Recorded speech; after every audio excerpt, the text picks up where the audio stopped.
नमस्कार दोस्तों, आप मेरे पीछे जो सेटअप देख रहे हैं और उस पे जो नाम देख रहे हैं, मुझे यकीन है कि आपने ये नाम कभी न कभी देखा होगा या फिर सुना होगा। जी हाँ दोस्तों, ये जो नाम आप देख रहे हैं ये इंसुलेशन एनर्जी की फैक्ट्री है जो कि जयपुर से ऑलमोस्ट 40 किलोमीटर्स की दूरी पे स्थित है। और हाँ, आपकी जानकारी के लिए भी बता दूं कि भाई ईना का नाम यानी कि इंसुलेशन एनर्जी का नाम आपको ALMM that is approved list of models and manufacturers में मिल जाएगा। और चूँकि वहाँ पे उनका नाम अवेलेबल है तो बाय डिफ़ॉल्ट आप ये समझ लीजिए कि भाई यहाँ पे जितने भी मॉड्यूल्स बनते हैं वो उनका सर्टिफिकेशन अवेलेबल है, यानी कि IEC सर्टिफिकेशन और BIS सर्टिफिकेशन तो है ही, तभी उनका नाम वहाँ पे लिस्टेड है। तो चलिए अब हम इनकी फैक्ट्री में ही चलते हैं और वहाँ देख लेते हैं कि भाई आखिर ये सोलर मॉड्यूल्स बनते कैसे हैं, और ये भी चेक करते हैं कि भाई कौन कौन से क्वालिटी चेक्स या कौन कौन से पैरामीटर्स हैं जिसके थ्रू ये मॉड्यूल्स होके गुजरते हैं। फिलहाल आपकी जानकारी के लिए बता दूँ भाई यहाँ पे कुछ नई नई टेक्नोलॉजीज़ हैं जिसका यहाँ पे इस्तेमाल हुआ है, और जिन लोगों को ये जानने की इच्छा है कि भाई आखिर ये सोलर मॉड्यूल्स बनते कैसे हैं, उनके लिए तो ये वीडियो बहुत ही सही रहने वाली है, क्योंकि हम ईच एंड एवरी स्टेप, जी हाँ दोस्तों, एक एक स्टेप आपको एक्सप्लेन करने वाले हैं कि भाई एक सेल से मॉड्यूल का जो सफ़र रहता है वो कैसा होता है। तो चलिए चलते हैं।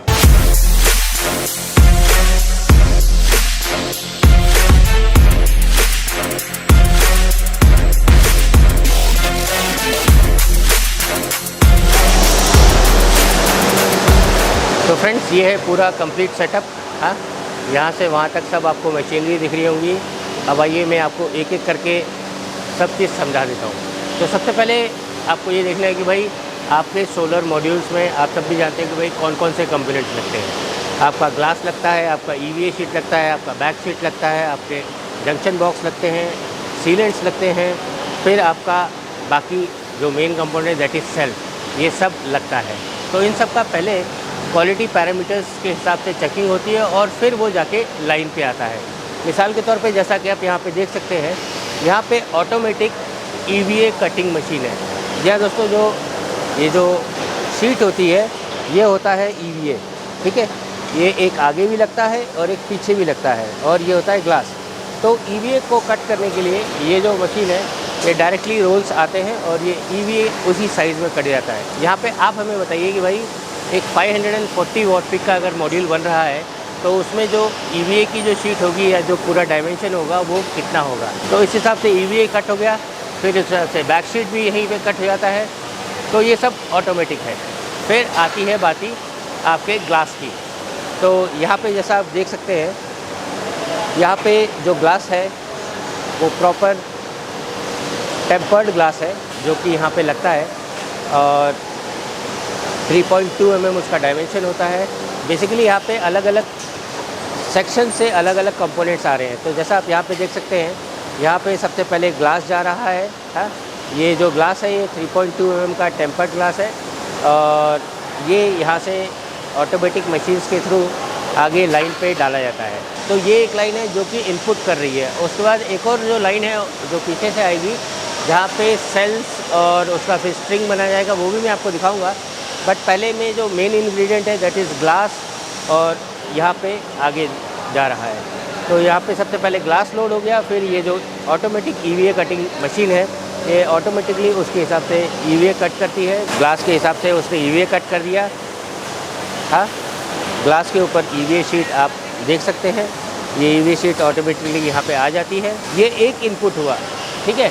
अब उसी तरह दूसरी लाइन ले लेते हैं, क्योंकि इसके ऊपर अभी सेल्स आएंगे, आइए वो भी दिखा देते हैं। तो फ्रेंड्स, जैसा हम सबको मालूम है कि भाई एक सोलर मॉड्यूल में जो उसका मेन इम्पॉर्टेंट इंग्रेडिएंट होता है दैट इज़ सोलर सेल।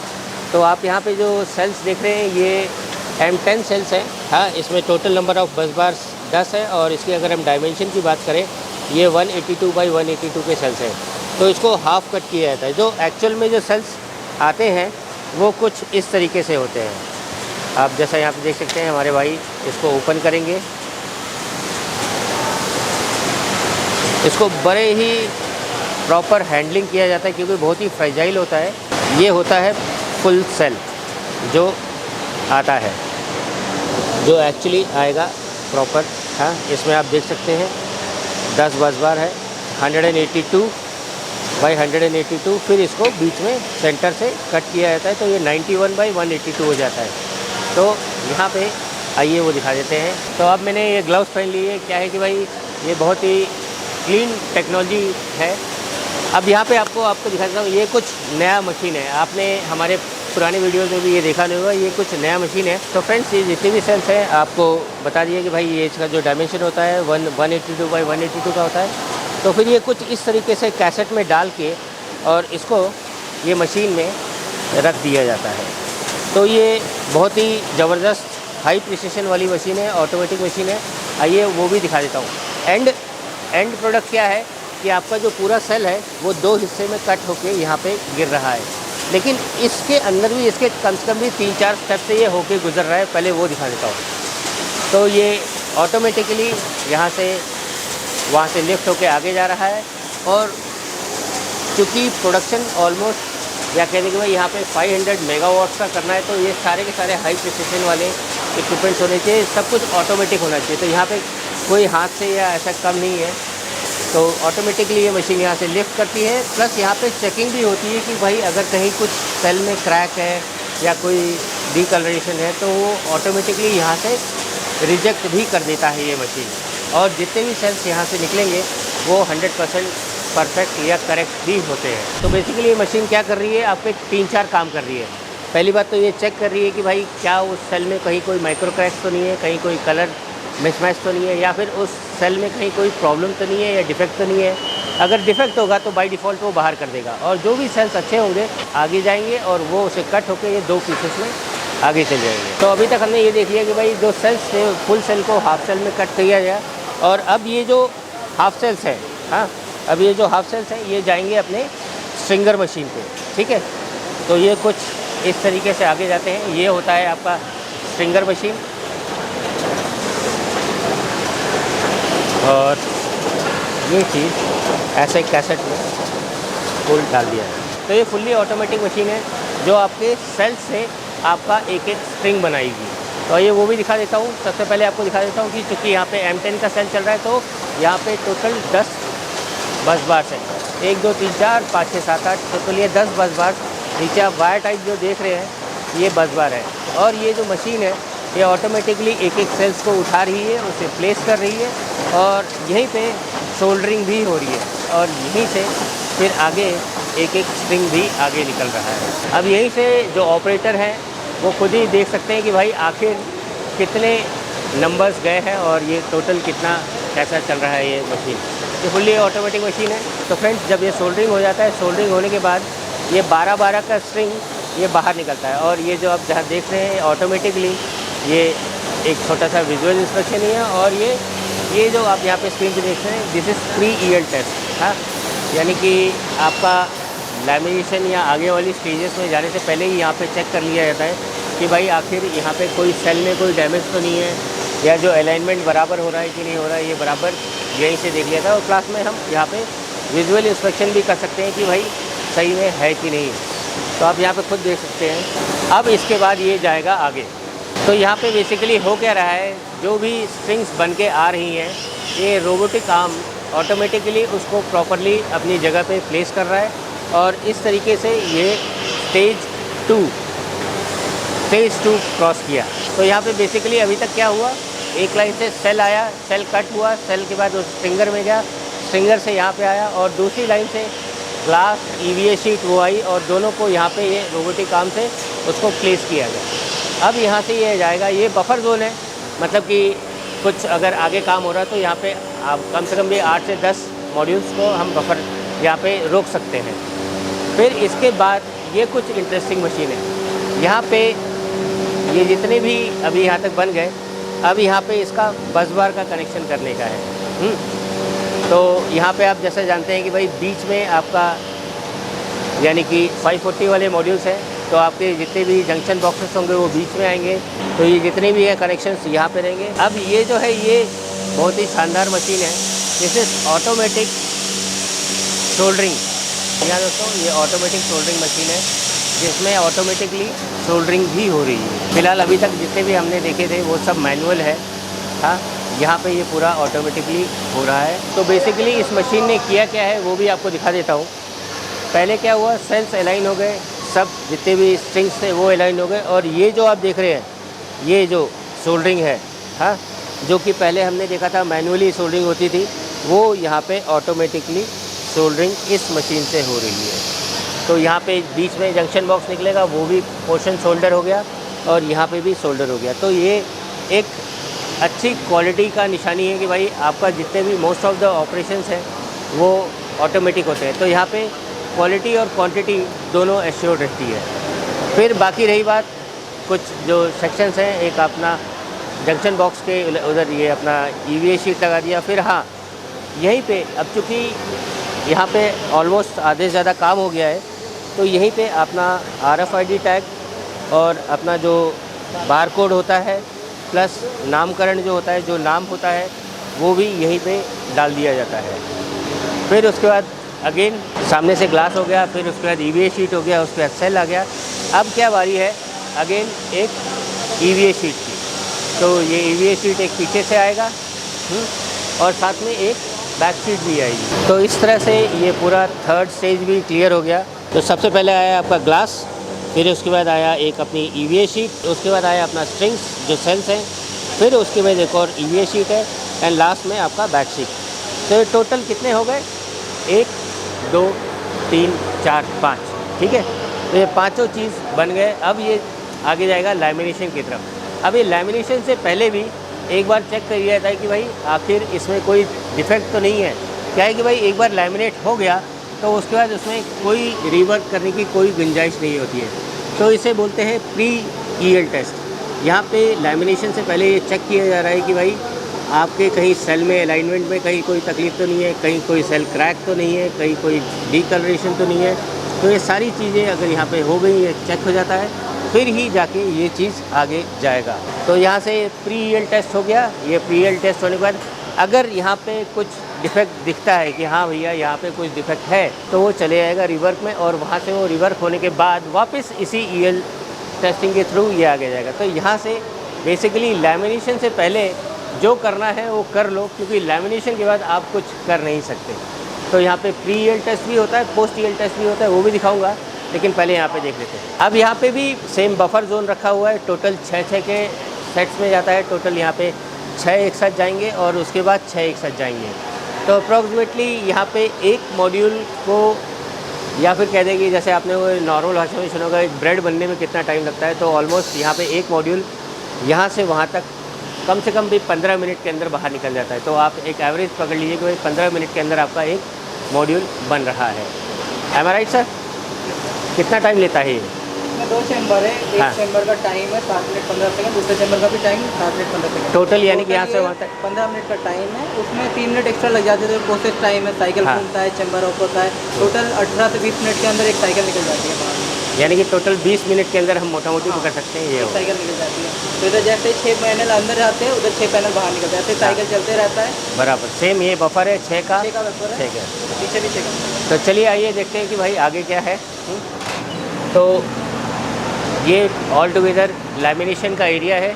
यहाँ से पूरा 2 स्टेजेस हैं। पहले 6 मिनट का, फिर 6 मिनट का, फिर 3 मिनट का जो उन्होंने बोला था कि वो रेस्ट टाइम है, वो टोटल मिला के 15 मिनट के अंदर, 15 से 20 मिनट के अंदर एक मॉड्यूल बाहर निकलता है। तो यहाँ पे आपका कूलिंग सेक्शन रहता है, क्योंकि हर चीज़ गर्म होकर बाहर निकली होती है। यहाँ पे भी बफर जोन है। बफर जोन के होने के बाद ये कुछ फाइनली आपका मॉड्यूल ऐसा निकलता है। अब फिलहाल ये वैसे मैं टच करके देख रहा हूँ गर्म वहाँ, क्योंकि ये ऑलमोस्ट जैसे ही जस्ट बेक्ड आप बोल सकते हैं, तुरंत बेक होके आया है। और ये कुछ नई चीज़ है जो हम यहाँ पे देख पा रहे हैं। This is automatic trimming machine. पहले क्या हमने और फैक्ट्रीज़ में देखा कि भाई यहाँ पे आई, फिर उसके बाद हम देखते थे कि भाई उसके एजेस को अपना शार्प चाकू से काटा जाता था, लेकिन यहाँ पे ऐसा नहीं है। तो फ्रेंड्स यहाँ पे कुछ नया है। जैसे ही लैमिनेट होके आएगा तो लैमिनेशन के बाद मालूम है कि भाई साइड में एडजस्ट होंगे, तो वहाँ पे ये ऑटोमेटिक ट्रिमिंग है। तो आजू बाजू में जितना भी एक्स्ट्रा एरिया है, हाँ, जितना भी बाहर निकला है वो ऑटोमेटिकली यहाँ पे ट्रिम हो जाता है। बेसिकली ये ब्लेड्स हैं उसको काट देते हैं। और ये चीज़ जनरली हमने बाकी सब जगहों पे हमने मैनुअल देखा है, तो यहाँ पे ये ऑटोमेटिकली ट्रिम हो जाता है। बेसिकली यहाँ पे 2 शार्प ब्लेड्स लगे हुए हैं। ब्लेड्स इधर भी कट करता है, उधर भी कट करता है। अब यहाँ पे आ जाती है बात कि भाई यहाँ पे चेक कर लिया जाता है कि भाई यहाँ पे कुछ बाकी तो नहीं है। अगर कुछ होगा तो वो थोड़ा बहुत मैनुअली निकाल लिया जाता है, लेकिन यहाँ पे आप देख सकते हैं कि पूरा एजेस एकदम क्लियर है। क्योंकि अब इसके बाद क्या बचता है, नेक्स्ट स्टेज लैमिनेशन हो गया, इसके बाद एक विजुअल इंस्पेक्शन, उसके बाद एक आपका फ्रेमिंग का सेक्शन आ जाता है। तो फ्रेमिंग होने से पहले होता है कि भाई ये सब चीज़ एकदम इंटैक्ट होना चाहिए। अब यहाँ पे आएगा आपका विजुअल इंस्पेक्शन, क्योंकि फ्रेम होने जा रहा है।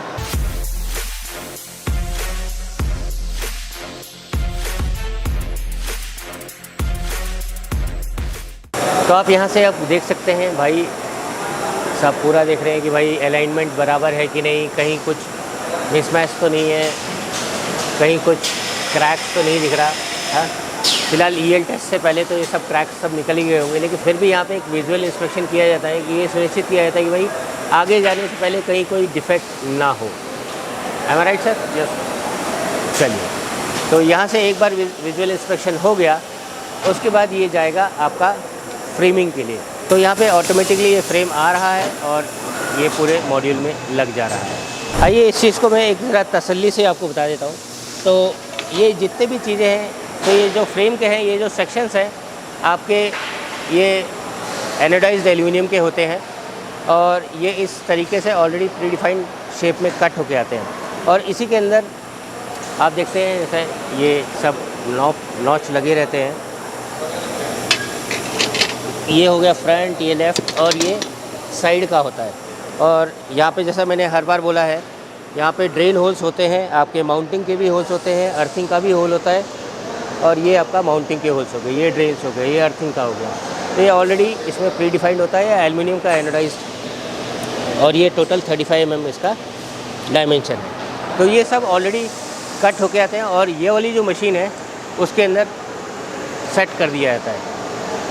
अब है क्या कि भाई इसमें ग्लू डाला जाता है, हाँ, क्योंकि ग्लू लगेगा तो यहाँ पे ऑटोमेटिकली ये ग्लू इसमें इंसर्ट होगा, ऑटोमेटिकली आएगा और उसके बाद ऑटोमेटिकली इसमें जितना आपका फिक्स कर रखा है उतना ग्लू इसमें इंसर्ट हो जाएगा।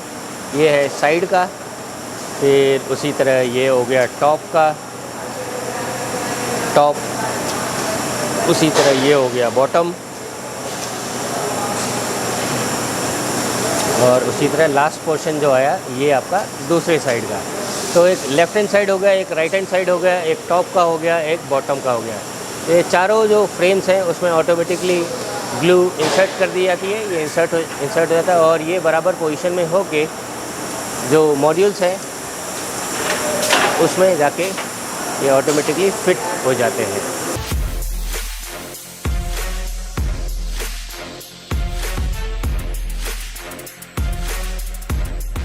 पहले लेफ़्ट राइट, फिर उसके बाद टॉप बॉटम, ठीक। तो इस तरह टॉप बॉटम भी आ गया। अब यहाँ पे टॉप बॉटम लास्ट में क्यों आया ये भी मैं आपको बता देता हूँ, क्योंकि टॉप बॉटम में ये एक नॉच है, ठीक है। ये नॉच उसके अंदर जाके फिट होना चाहिए, ये वाला, ये ऐसे क्लिप है, हाँ, ये सीधा उसके अंदर जाके फिट होता है। फ़िलहाल ये ऐसा है, फ़िलहाल यहाँ तो पूरा एकदम पूरा लॉक कर रखा है पूरा प्रेस से, लेकिन ये बेसिकली उसमें जाके ऐसे फिट हो रहा है। फिर जैसे ही ये फ्रेम्स लग जाते हैं, फिर बारी आती है किसकी, आपका जंक्शन बॉक्स लगाने की। तो यहाँ पे जो जंक्शन बॉक्स है वो आपका, चूँकि 540 वाट पिक का चल रहा है, तो ये सब सेंटर में ही आएगा। ऑटोमेटिकली ये ग्लू इसमें लगा के ये आपका फिक्स हो जाता है। तो ये फिक्स होने के बाद ये आएगा आगे, हाँ, और यहाँ पे जो नॉब है उस चीज़ को शोल्डर कर दिया जाता है। ये एक प्रोसेस है जो मैनुअली किया जा रहा है यहाँ पे जो है। तो यहाँ पे अब ये सुनिश्चित हो गया कि भाई शोल्डर लग गया। अब ये वाला जो स्टेज है नेक्स्ट, तो ये कुछ ऐसा है कि कोई मॉइस्चर कंटेंट ना आ जाए या कोई लीकेज ना हो, तो इसलिए यहाँ पे उसे प्रॉपर सीलेंट के द्वारा इसे पैक कर दिया जाता है। इसे कोटिंग भी बोला जाता है।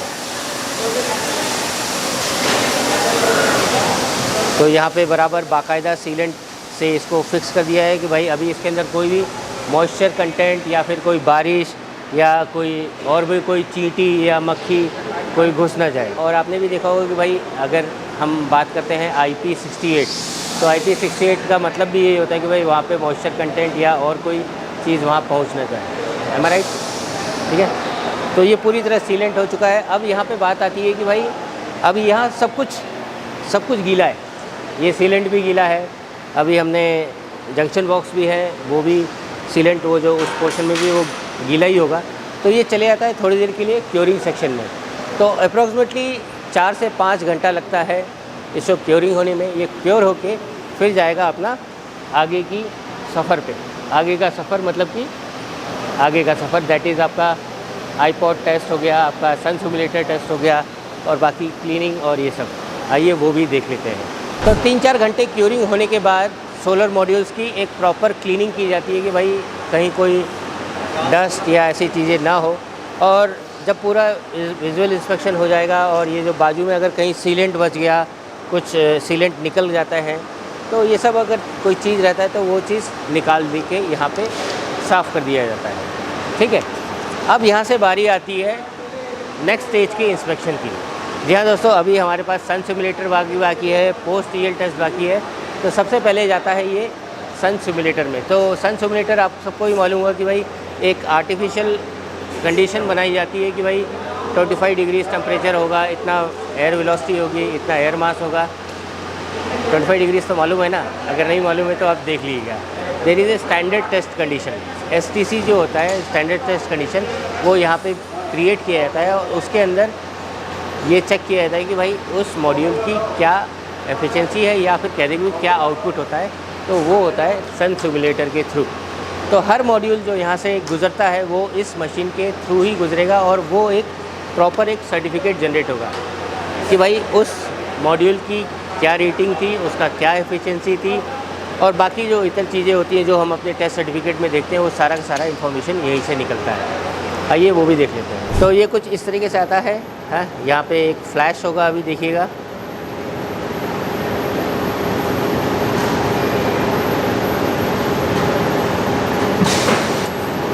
उतना सन का रेडिएशन बनाया गया और यहाँ पे आप देख सकते हैं ये IV कर्व खुद ही जनरेट हो जाता है। बेसिकली ये सोलर मॉड्यूल के जितने भी टेस्ट पैरामीटर्स हैं या आउटपुट है वो आपको इस IV कर्व में दिख जाएगा। और ये जितना भी डेटा है इसका, ये इसके RFID टैग में आगे फीड कर दिया जाएगा। ठीक है, अब सन सिमुलेटर के बाद ये हाईपोट टेस्ट होता है, हाई पोटेंशियल। क्या होता है भाई, आज की डेट में बड़े बड़े स्ट्रिंग्स बनते हैं, 1000 वोल्ट DC, 1500 वोल्ट DC। तो अगर कहीं इसमें कहीं कोई लीकेज हो गया, लीकेज करंट, तो दैट बिकम्स ए प्रॉब्लम। तो वो चीज़ ना हो इसलिए ये यहाँ पे हाई पोटेंशियल टेस्ट लिया जाता है, प्लस साथ में ग्राउंडिंग का टेस्ट भी किया जाता है। तो जब यहाँ से ये हाईपोट टेस्ट क्लियर होता है फिर मॉड्यूल आगे जाएगा। अब यहाँ पे आती है लास्ट इंस्पेक्शन की, one of the last inspections बोल सकते हैं, that is post EL test. आपके पास मॉड्यूल पहुँचने से पहले या फिर कह दें कि भाई प्री ईएल से लेकर इस पूरे जो स्टेजेस हैं इसके अंदर कहीं कुछ तकलीफ़ तो नहीं हुई या कहीं कुछ गड़बड़ तो नहीं हुई, और अगर होगा तो यहाँ पे वो पता लग जाएगा। तो यहाँ तक सन सिमुलेटर के बाद यहाँ पे आएगा ये फाइनल। आगे आपके पास पहुँचने से पहले इसको बोलते हैं पोस्ट ईएल टेस्ट। ये पूरा डेटा आप हर मैन्युफैक्चरर से आप मांग सकते हैं कि भाई हमारे जो मॉड्यूल्स हमें सप्लाई किए गए हैं, कई EPC मांगते भी हैं कि भाई हमें हमारा इसका ईएल टेस्ट रिपोर्ट भी दीजिए। तो फ्रेंड्स, अभी तक ये मॉड्यूल जितने भी स्टेजेस क्रॉस करके आया है, कौन कौन से पैरामीटर्स, प्लस इसका क्या आउटपुट रहेगा, क्या अपना टेस्ट पैरामीटर्स था, वो सारा का सारा इन्फॉर्मेशन उसके RFID टैग में चले जाता है।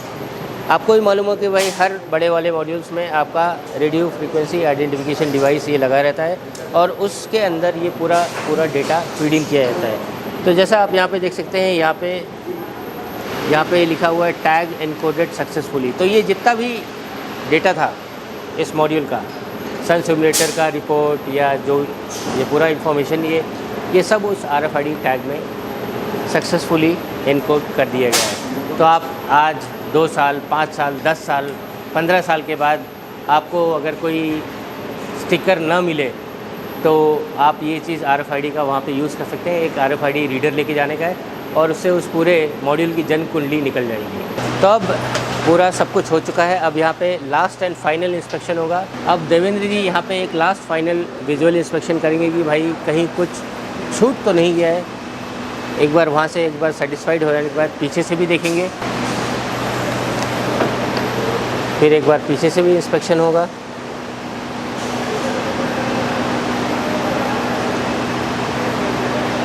और फुल्ली सेटिस्फाइड होने के बाद ये QC का वो पासिंग करेंगे। तो रावल जी ने जब एक बार इसको QC पास कर दिया, यहाँ पे पूरा सब कुछ उसके पैरामीटर्स लिखे ही हुए हैं। हाँ, इसका सीरियल नंबर इनफैक्ट इसके अंदर भी था, RFID टैग इसको यहाँ पे पोजीशन किया गया है, मैन्युफैक्चरर्स डिटेल्स यहाँ पे दी हुई हैं, एंड फिर यहाँ से ये चले जाएगा आपका फाइनल डिस्पैचेस के लिए। यहाँ पे ऐसा हो गया। तो ये था पूरा आपका सेल टू मॉड्यूल का सफ़र। और ये वाले जो मॉड्यूल्स आपने इस बार देखे, दैट इज़ 540 वॉट पिक का मोनोपर्क हाफ कट सेल्स थे, जहाँ पे 72 का आधा नहीं 72 का आधा किया है, तो मतलब कि कितने हो गए 144 सेल्स, 72 ऊपर 72 नीचे। तो ये टोटल था सफ़र। अच्छा, तो फ्रेंड्स एक यहाँ पे कुछ नया सेटअप था, दैट इज़ ये जो पूरा सेटअप देख रहे हैं, यहाँ पे पूरा टेस्टिंग की फैसिलिटीज़ है। तो मंडल सर, जैसा कि हम यहाँ पे देख सकते हैं, आपका एक पील ऑफ टेस्ट मशीन है, एक अपना ये जेल कंटेंट टेस्टिंग का सेटअप है। हाँ। यहाँ पे हमारा जितना सारी EBS सैंपल आता है उसका लैमिनेट करने के बाद परसेंटेज ऑफ जेल कंटेंट हम लोग होते निकाल के देखते हैं। हाँ। उसका एक पास क्राइटेरिया होता है। हाँ। मिनिमम होता है 75%, मैक्सिमम 90% होना चाहिए।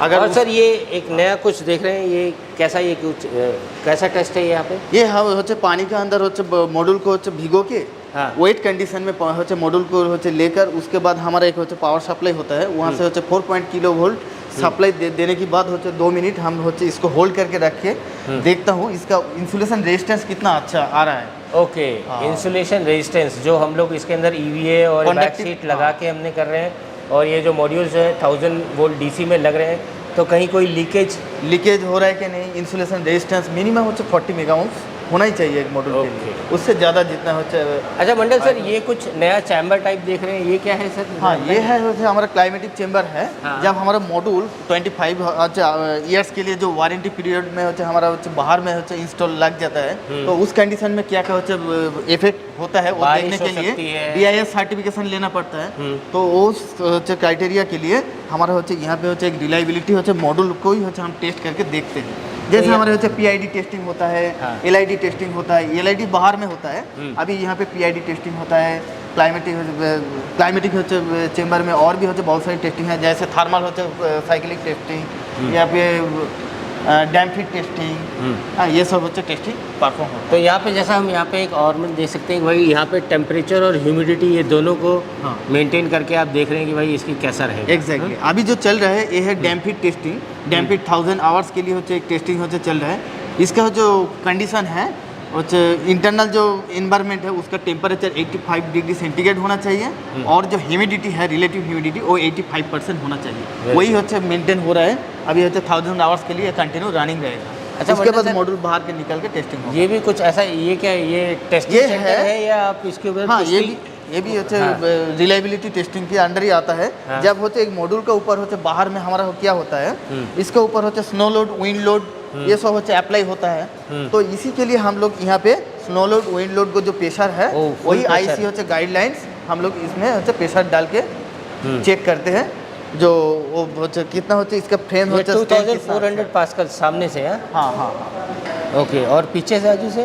पीछे से मतलब पूल जो है वो भी 2400 pascal, front 2400 pascal, back 2400 pascal, एक साइकिल हो गया। फिर सेकंड साइकिल में भी होते फ्रंट 2400 पास्कल, बैक में भी होते 2400 पास्कल। फिर थर्ड साइकिल में हम जब जाएंगे होते फ्रंट में होते 5400 पास्कल होगा और बैक में 2400 पास्कल।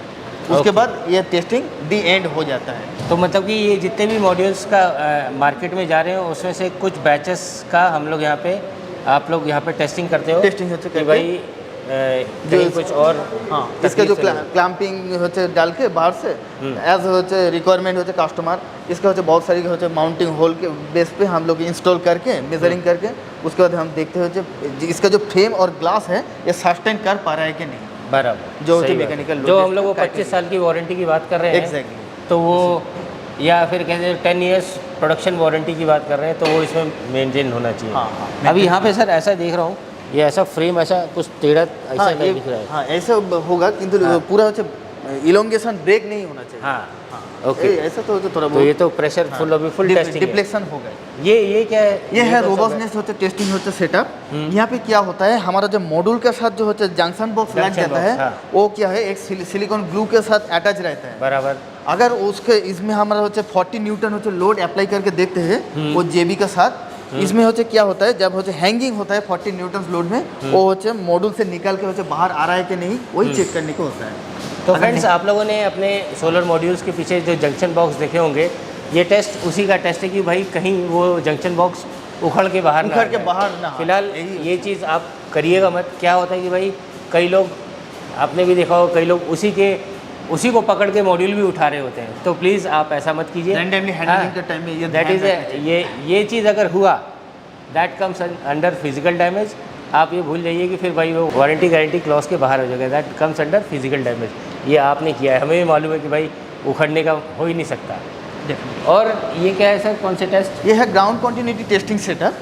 यहाँ पे क्या होता है, हमारा जो मेटालिक जो पाथ है मॉड्यूल के साथ, इसका साथ हम क्या होते हैं आर्थिंग जो होल है इसका साथ होते आर्थिंग वायर कनेक्ट करके होते ग्राउंड में होते हमारा चले जाता है। जब होते शॉर्ट सर्किट करंट होते प्रोड्यूस हो जाता है तो होते तुरंत होते ग्राउंड के लिए जाने के लिए हम इसका ग्राउंडिंग पाथ का रेजिस्टेंस चेक करना होता है। बेसिकली जो रेजिस्टेंस है, हाँ। वो रेजिस्टेंस को चेक करने के लिए हम ये सेटअप लगाया है। बाहर से हम क्या करते हैं, इसमें होते 62 एम्पियर होते करंट अप्लाई करते हैं। उसके बाद हम देखते हैं इसका रेजिस्टेंस वैल्यू कितना आ रहा है। मिनिमम जब होते 0.1 होते ओम्स के नीचे आएगा उतना ही होता अच्छा है, जितना नीचे रहेगा। ये कैसा है? ये है हमारा होते रिवर्स करंट होते सेटअप। हाँ, थोड़ा एक बार दिखा देते हैं।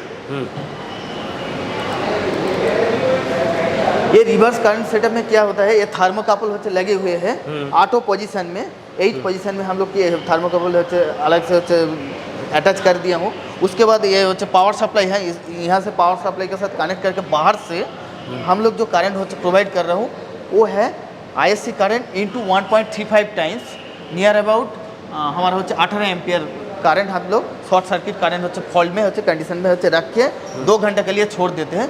उसके बाद देखते हैं मॉड्यूल कितना हीट हो रहा है। अगर होते ज़्यादा हीट हो रहा है तो यहाँ पे बार्निंग इशू, बैक सीट जल जाएगा। इसका अटैचमेंट में जो हमारा ये जो टिश्यू पेपर है ये भी जल जाएगा, जो हम एक्सपेक्ट नहीं करते हैं, जो दैट इज़ नॉट एक्सेप्टेबल। तो इसीलिए क्या होता है, ये इसी देखना होता है जो 2 घंटे के अंदर नहीं जल रहा है तो ये एक्सेप्ट होगी, अगर जल रहा है तो रिजेक्ट। तो ये सब मॉड्यूल्स के अंदर जो चीज़ें इस्तेमाल की गई हैं, दैट इज़ अपना EVA शीट है, बैक शीट है, सेल्स है, उन सब का सही से सही होता कॉम्बिनेशन हुआ है कि नहीं वही देखने, नहीं तो फिर इसको दोबारा होते हमको होते बना के होते अलग अलग मटेरियल यूज़ करके फिर दोबारा बना के देखना पड़ेगा। बराबर। हाँ। अच्छा सर, ये बाईपास डायोड का अभी यहाँ पे जो हम बड़े वाले मॉड्यूल्स देख रहे हैं, हाँ। इसमें तो पहले वाले छोटे थे, उसमें जंक्शन बॉक्स में 3 बाईपास डायोड दिखते थे, 4 बाईपास डायोड दिखते थे। पहली बात तो इसमें कहाँ है बाईपास डायोड किधर है? ये जो बाईपास डायोड है, जो मिडिल में हम तीनों होते जो होते 2 स्ट्रिंग के अगेंस्ट में एक एक करके जो होते डायोड लगाया है, हाँ। यही बाईपास डायोड है। कोई अगर एक होते पावर जनरेशन होते शैडो के लिए रुक जाएगा तो वो होते एक्टिवेट होके इसको बाईपास करके बाकी सारी स्ट्रिंग मतलब कि पहले जो एक बॉक्स में आता था, अब वो 1 2 3 एग्जैक्टली। अब ये क्या चेक कर रहा है सर? ये है बाईपास डायोड टेस्टिंग सेटअप। यहाँ पे क्या होता है, हमारा जो जंक्शन बॉक्स है छोटा छोटा स्प्लिट टाइप जेबी, उसको क्या होता है, ये हॉट चेंबर है, ये चेंबर का टेम्परेचर 75 डिग्री मेंटेन होता है। फिर यहाँ से हम लोग क्या करते हैं, सप्लाई ये जो होते ISC करंट है वो थ्रू होते डायोड के थ्रू होते घूमते रहेगा। तो ये होते 1 घंटे के लिए टेस्टिंग होता है। इसमें हम देखते हैं जब होते एनवायरमेंट टेम्परेचर 75 डिग्री, मतलब मॉड्यूल का टेम्परेचर 75 डिग्री सेंटीग्रेड, उस टाइम में जंक्शन बॉक्स का टेम्परेचर कितना हो रहा है, उसका एक होते मैक्सिमम लिमिट है।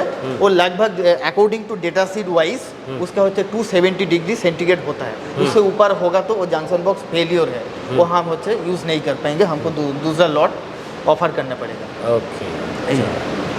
और ये तो सर सेल टेस्टिंग दिख रहा है। Exactly. ये है होते हमारा सेल टेस्टिंग होते मशीन। यहाँ पे हम क्या करते हैं, डेली बेसिस हम होते मॉड्यूल होते लाइन से बैच आता है, हाँ जो भी बैच आता है डेली बेसिस हम होते सैम्पलिंग करके सेल होते लेके यहाँ पे टेस्टिंग करके देखते हैं। जो होते सप्लायर हमको होते विथ होते टॉलरेंस का अंदर जो होते पावर प्रोवाइड कर रहे हैं वो वो होचे कोई मिसमैच हो रहा है कि नहीं, उसको ऊपर इधर उधर होचे जा रहा है कि नहीं, वही चेक करने का। अगर वो टॉलरेंस का अंदर एक्सेप्टेबल हो रहा है तो ठीक। तो मंडल साहब मेन चीज़ कहा है कि भाई आपके इस डिपार्टमेंट से अगर वो चीज़ पास होगी हाँ हाँ तो वो आगे मार्केट में जाएगी। एग्जैक्ट, हाँ? वो मार्केट में भले वो सेल हो बेहतर होगा। या बैक शीट हो या ईवीए शीट हो, हाँ, रॉ या मटेरियल फिर- प्लस होचे कंप्लीट होचे प्रोडक्ट हाँ। जो मॉड्यूल है, हाँ। दोनों का ही टेस्टिंग। तो उन सबका पूरा R&D सेटअप आपने अपने इनहाउस कर रखा है Exactly. और यही चीज़ बाहर कस्टमर को मिलेगा। हाँ, हाँ? तो फ्रेंड्स मंडल साहब थैंक यू, आपने पूरा धन्यवाद दिखाया हमें। तो दोस्तों बाकी के क्वेश्चन हम जैन साहब से ही पूछ लेते हैं। जैन साहब आज की डेट में इस फैक्ट्री की प्रोडक्शन कैपेसिटी कितनी है सर? सर देखिए, इंसुलेशन एनर्जी की इन टोटल कैपेसिटी 700 मेगावाट है। एक हमारा पॉली का प्लांट है जिसकी कैपेसिटी 200 मेगावाट है, और ये वाला प्लांट जिसमें हम खड़े हैं ये M10 प्लांट है, इसकी कैपेसिटी 500 मेगावाट की है। M10 प्लांट मतलब कि ये लेटेस्ट टेक्नोलॉजी है। टेक्नोलॉजी के M10 साथ M12 के लिए तैयारी कर बिल्कुल रखी है तैयार है आपने। सर। ये प्लांट M10 बना सकता है, M12 बना सकता है, टॉपकॉन बना सकता है, बाइफेशियल बना सकता है, ग्लास टू ग्लास बना सकता है। इस समय आने वाले 5 साल में जितनी भी फ्यूचर टेक्नोलॉजी है, हाँ। उस सारी टेक्नोलॉजी को ये प्लांट बना सकता है। उसकी यानी कि पहले से आपने तैयारी पहले कर से रखी है सारी और इस तैयारी हिसाब कर से रखी ये है। पूरा हाँ, इन्वेस्टमेंट कर रखा ये है। पूरा सिस्टम उसी हिसाब से डिजाइंड है और उसी हिसाब से सारी मशीनरी इक्विप्ड है। यानी कि आपका M10 भी है, M12 भी है, यानी कि आपका टॉपकॉन और बाइफेशियल और इस सब की आपने तैयारी कर जी रखी है। जी, टॉपकॉन और बाइफेशियल दोनों बन सकते हैं सर। अच्छा सर एक और चीज़ जैसा कि हम बता सकते हैं आज की डेट में अगर हम बात करें कि भाई टोटल आपका जो नेटवर्क है वो कुछ स्टेट्स में तो आप बहुत अच्छा विजिबल है, जैसे कि हो गया आपका राजस्थान है जो कि आपका होम टाउन है, हाँ? उत्तर प्रदेश हो गया और नॉर्थ के स्टेट्स है। ऐसा नहीं है सर, हाँ। अभी हमारा प्रेजेंस है लगभग हमारे 300 से ऊपर डिस्ट्रीब्यूटर डीलर काम कर रहे हैं। हम लोग लगभग 100 से ज़्यादा डिस्ट्रिक्ट में सप्लाई देते हैं। हाँ, हाँ। और इवन हमारे नॉर्थ ईस्ट में, महाराष्ट्र में, भावनगर में, रायपुर में, गुजरात में, यहाँ पे भी डीलर डिस्ट्रीब्यूटर अवेलेबल हैं। वो आपने ठीक कहा कि राजस्थान चूँकि हमारा होम स्टेट है, हाँ। राजस्थान में हमारी पैठ काफ़ी गहरी है। जी अच्छा सर एक और चीज़ हमें बता दीजिए कि भाई अगर किसी को ईना दैट इज़ इंसुलेशन एनर्जी की डीलरशिप या डिस्ट्रीब्यूटरशिप लेनी है तो उसमें आप क्या देखते हैं? सर मतलब क्या होना देखिए चाहिए? देखिए, सबसे पहला तो वो इस ट्रेड में होना चाहिए, सोलर के ट्रेड में होना चाहिए, हाँ। सोलर को समझने वाला होना चाहिए। और जैसा कि आपका चैनल का ही नाम है सोलर पैशन, उसमें सोलर का पैशन होना चाहिए। सोलर एक कमोडिटी नहीं है कि इसको आपने दुकान पे रख लिया और आपने ऐसे बेच दिया।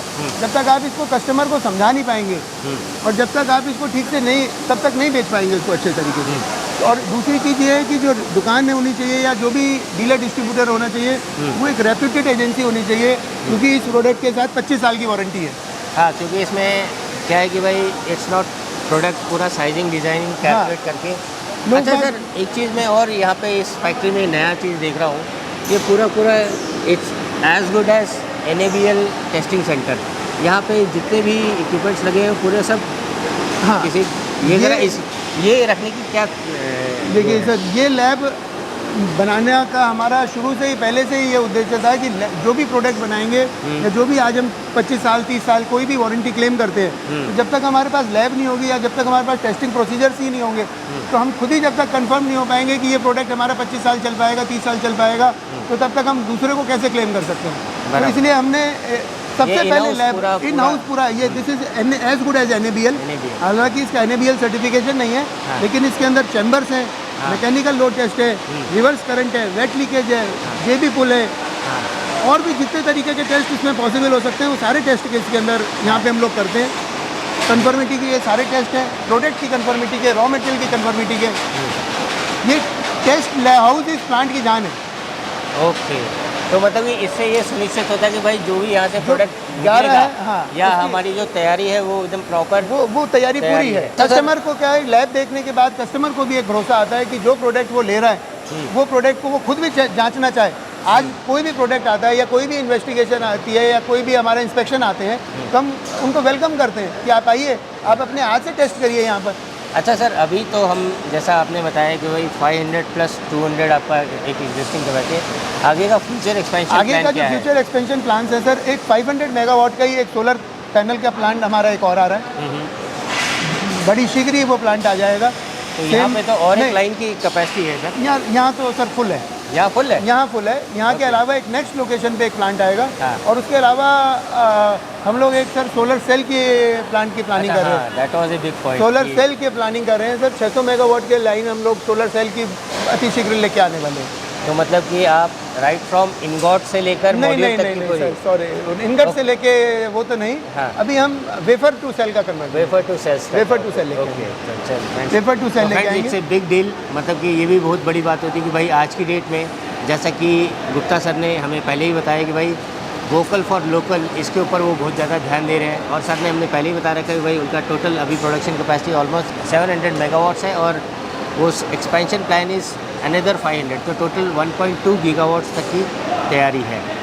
तो सर हमारी तरफ से आपके लिए बहुत सारी Thank you. शुभकामनाएं Thank you, and sir. Thank you हमें जल्दी नए नए जो प्रोडक्ट्स हैं, नया range that is TOPCon, bifacial and इससे आगे का रेंज यहाँ से देखने को मिलेगा। हाँ जरूर सर, जरूर। Best of luck sir. Thank you, sir. Thank you very much. तो दोस्तों आशा करता हूँ कि भाई जो भी इन्फॉर्मेशन हमने दिया, ये सेल टू मॉड्यूल का जो सफ़र हमने आपको बताया वो आपके किसी न किसी काम आएगा और आपको अच्छा भी लगा होगा, क्योंकि भाई आखिर ये मॉड्यूल्स बनते कैसे हैं वो हमने इस पूरे वीडियो में कवर किया है। ये वीडियो ख़त्म करने से पहले बस आपसे बस एक ही रिक्वेस्ट करना चाहूँगा कि भाई आपको अगर हमारा ये वीडियो अच्छा लगा है तो आप इसे और लोग के साथ भी शेयर कर दीजिएगा, शायद ये इन्फॉर्मेशन उनके भी किसी काम आ सके।